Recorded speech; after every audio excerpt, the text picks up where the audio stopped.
मैं मदीहा बेगम के घर ड्राइवर था। एक दिन मदीहा बेगम बोली, तुम्हारा साहब बूढ़ा हो गया है, मुझे खास सुकून नहीं दे सकता, तो मुझे घोड़ी बना लिया करो। एक दिन मैं मदीहा बेगम को घोड़ी बना रहा था। अचानक मदीहा बेगम की बहू ने देख लिया। मदीहा बेगम बोली, इसको भी सुकून दो। फिर मैंने दोनों को एक साथ।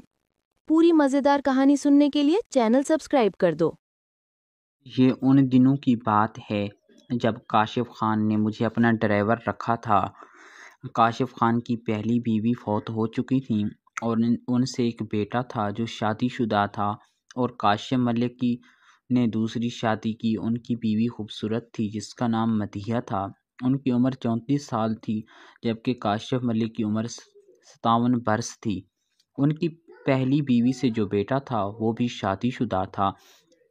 उनकी बीवी आसमा थी जिनको मैं भाभी कहता था, जबकि काशिफ मलिक की बीवी को मदीहा को मैं बेगम साहिबा बुलाता था। काशिफ मलिक का पूरा घराना मुझ पर काफ़ी एतबार करता था।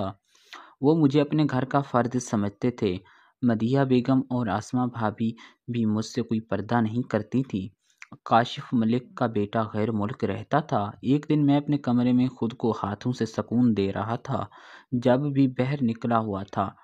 खान साहब, मैंने दरवाज़ा पूरी तरह बंद नहीं किया क्योंकि मुझे किसी के आने की उम्मीद नहीं थी। मैं खुद को आराम दे रहा था। अचानक मदीहा बेगम आ गई। वो अंदर चली आईं। मुझे देखकर बोली, अमजद ये क्या कर रहे हो? जब मैंने उसके चेहरे पर कोई नाराज़गी नहीं देखी तो मैंने भी थोड़ा हिम्मत से कहा, खुद को राहत दे रहा हूँ बेगम साहबा। मदीहा बेगम बोली, ये तो तुम अपनी उस चीज़ को ज़ाय कर रहे हो। मैंने कहा, बेगम साहबा क्या करूँ, और कोई भी तो चारा नहीं है। बेगम साहिबा बोली, एक बात बोलूं अगर मैं अपने दिल में रखो। मैंने कहा, जी बेगम साहिबा हुक्म करें आप। वो बोली, तुम्हारे मालिक यानी काशिफ साहब में अब वो कुव्वत नहीं रही जो मुझे आराम फराहम करे। क्या तुम उसकी जगह ये काम करोगे? बेगम साहिबा की ये बात सुनकर मैं देखता रह गया क्योंकि इससे पहले मैंने कभी बेगम साहिबा के बारे में ऐसी सोच जहन में नहीं आने दी। मुझे वो खुद इजाज़त दे रही थी। मैंने कहा, जी बेगम साहिबा, मैं आपको मना नहीं कर सकता। आप लोगों की वजह से तो मेरा घर चलता है। हालांकि मदीहा बेगम से ज़्यादा मुझे उनकी ज़रूरत थी। मैंने हाँ कह दिया। मदीहा बेगम बोली, मैं तुमको फिर सही वक्त पर बताऊंगी। इसके बाद वो चली गई। मैंने खुद को मुकम्मल किया और सोचा, चलो इस चीज़ का तो बंदोबस्त हो गया। इसके बाद मेरे जहन में एक और ख्याल आया। मदीहा बेगम और आसमा भाभी आपस में काफ़ी अच्छी दोस्त भी हैं। क्या पता अगर मदीहा बेगम को काम ठीक आराम मिला मुझसे तो वो आसमा भाभी को कह देंगी। मैंने फिर दिल में कहा, एक का तो काम हो जाए। सुबह उठा तो काशिफ मलिक बोले, तुम घर का ख्याल रखना, मुझे बिजनेस मीटिंग के लिए कुछ दिन लाहौर जा रहा हूँ।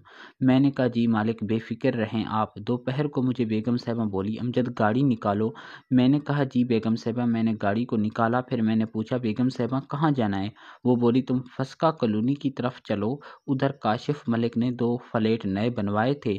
मैं वहाँ चला गया। फिर जब हम फ्लैट के सामने पहुँचे तो मदीहा बेगम बोली, गाड़ी सामने पार्क कर दो। क्या नए हाउस का विजिट करना चाहती होंगी? वो गाड़ी से उतरी तो मुझे बोली, तुम भी आ जाओ। मैं भी चला गया साथ। मुझे बोली, कैसा हमारा नया फ्लैट है? मैंने कहा, बहुत अच्छा है बेगम साहिबा। वो बोली, अब तो मुझे आराम फराहम करो। मैंने कहा, जी बेगम साहिबा। फिर मैंने काम का आगाज़ कर दिया। मदीहा बेगम बोली, तुम्हारे साहब तो बस अपना काम निकालने के लिए ही पास आते हैं, उन्होंने कभी मुकम्मल नहीं किया। मैंने कहा, बेगम साहिबा बेफिक्र रहो, बहुत से काम मालिकों के नौकरों को ही सरअंजाम देने पड़ते हैं, आप बेफिक्र रहो। वो बोली, चल सही है, तुम मैच शुरू करो। मैंने मैच शुरू कर दिया। बहुत ही कम वक्त में मदीहा बेगम आउट हो गई। मैंने भी तो अपना आगाज़ किया था काम का। मैंने कहा, बेगम साहिबा अभी तो मैं मुकम्मल नहीं हुआ। मदीहा बेगम बोली, तुम अपना काम जारी रखो, मैंने तुमको कब मना किया है? फिर मैं अपने काम में लग गया। मेरे आउट होने तक मदीहा बेगम भी मुकम्मल हो चुकी थी। फिर बोली, चलें। फिर हमने खाना मंगवाया, उसके बाद वहाँ से चले आए। रास्ते में भी मैंने जापानी फल खाए, लेकिन मैंने अपनी तवज्जो गाड़ी चलाने में दी ताकि कोई हादसा रूनुमा ना हो जाए। ट्रैफिक थी इसलिए ज़्यादा। फिर घर पहुंच गए। मैंने, बेगम साहिबा मैं थक गया हूँ, थोड़ा आराम करना चाहता हूँ। वो बोली, आप जाओ सो जाओ। मैं आया अपने कमरे में सो गया। सोने के दौरान मुझे वही मंजर दिख रहे थे जब मदीहा बेगम साथ थीं। फिर मैं सो गया, लेकिन अब मेरा जहन बदल चुका था। मैंने दिल में कहा, जब मदीहा बेगम का ये हाल है तो आसमा भाभी का क्या होगा? उनका शूहर तो काफ़ी अरसे से बहर है, उनको भी तो मुझे दावत देनी चाहिए। फिर खुद से कहा, बेगम साहिबा को कहूँगा, क्योंकि वो दोनों बहुत अच्छी दोस्त हैं। शाम के वक्त मुझे मदीहा बेगम की कॉल आई। वो बोली, आज डिनर हमारे साथ करना। मैंने कहा जी। फिर मैं घर चला गया। खाना तैयार था। ऊपर वाली मंजिल में आसमा भाभी रहती थीं। मैं पहुंच गया। खाना लगा हुआ था। एक तरफ आसमा भाभी बैठी हुई थी, दूसरी तरफ मैं बैठ गया। दरमियान में मदीहा बेगम बैठी हुई थी। मैंने खाना खाया। इसके बाद मैं वापस आने लगा। मदीहा बेगम बोली, अमजद रुको अभी। मैं रुक गया। फिर कुछ बातें होती रहीं। आसमा भाभी चली गई। उसके बाद मदीहा बेगम बोली, आज यही मैच खेलते हैं? मैंने कहा, जैसे आपकी मर्ज़ी। मैच का आगाज़ कर दिया, मैच खेलते रहे। बेगम साहिबा बोली, मुझे तो पहले ही आपको बोलना चाहिए था, इतना वक्त मैंने ऐसे गुजार दिया। मैंने बोला, आप बता देती तो मैं हर वक्त आपके यहाँ दस्तयाब था। फिर कुछ वक्त के बाद बेगम साहिबा आउट हो गई। मुझे बोली, तुम जारी रखो। मैं अपने काम में लगा रहा। कुछ वक्त में मैं भी आउट हो गया। फिर चाय बनवाई, हमने चाय पी। मदीहा बेगम बोली, हाँ सुनाओ, तुमको भी आराम मिलता है या मेरा कहना मान रहे हो? मैंने कहा, जी बेगम साहिबा, मैं तो वादियों की सैर कर रहा होता हूँ। वो बोली, अच्छा, तो ये अच्छी बात है, तुम्हारा भी अच्छा वक्त पास हो जाता है। फिर मैंने पूछा, बेगम साहिबा एक बात बोलूं, अगर आप नाराज़ ना हो? वो बोली, कभी नाराज़ नहीं हुई तुमसे, तुम बोलो क्या बात है? मैंने कहा, बेगम साहिबा, आसमा भाभी का शूहर 2 साल से गैर मुल्क में है। क्या आसमा भाभी को इस चीज़ की ज़रूरत नहीं होती होगी? जबकि साहब होते भी यहाँ मौजूद हैं, तब भी आपको आराम मुझसे अच्छा मिलता है। बेगम साहिबा मेरी तरफ देखती रह गई, क्योंकि उसको मुझसे ऐसे बात पूछने की उम्मीद नहीं थी। देर बाद बोली, अमजद, सबको ज़रूरत होती है, मैं हूँ या आप हो या आसमा हो, लेकिन हर किसी को उसके लिए सही वक्त चाहिए होता है।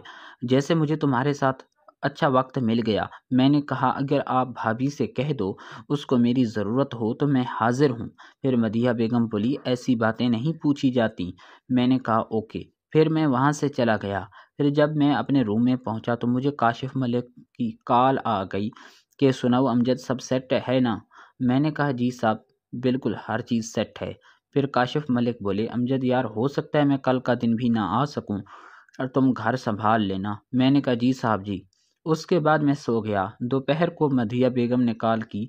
बोला, आकर खाना खा लो। मैंने कहा, जी बेगम साहिबा। मैं पहुंच गया तो आसमा भाभी खूबसूरत बनी बैठी थी। सब ने मिलकर खाना खाया। खाने के बाद मदीहा बेगम बोली कि अमजद, आसमा के साथ मैच खेल लोगे? मैंने कहा, दोनों के साथ एक ही टाइम में लगा सकता हूँ। फिर 3 लोगों की टीम बनाई। पहले आसमा भाभी के साथ मैच खेला, उसको काफ़ी अच्छा आराम दिया, वो मुकम्मल हो गई। फिर उसके बाद मदीहा बेगम के साथ खेला। हम तीनों जब खेल रहे थे तो घर में एक नौकरानी काम करती थी। उसने हमारा मैच देख लिया, जिसकी वजह से हम तीनों परेशान हो गए। वो नौकरानी आसमा भाभी की उम्र की थी। मदीहा बोली, अब इसको मुतफिक करो, आगे ये ऐलान ना कर दे। जैसे ही आसमा भाभी ने नौकरानी को बुलाया तो नौकरानी ने कहा, अगर कहानी का दूसरा पार्ट चाहिए तो कमेंट में वेरी नाइस लिखो। अगर कहानी अच्छी लगी हो तो चैनल को सब्सक्राइब कर। एक फंक्शनल कहानी है, इसमें तमाम किरदार फर्जी हैं, कुछ अल्फाज डबल मीनिंग पर मुश्तमिल हैं, लेकिन उनका मकसद पाक है। हमारा मकसद आपके खूबसूरत चेहरों पर मुस्कुराहटें बखेरना है। कोई गलत फहमी के तौर पर ना ले। चैनल को सब्सक्राइब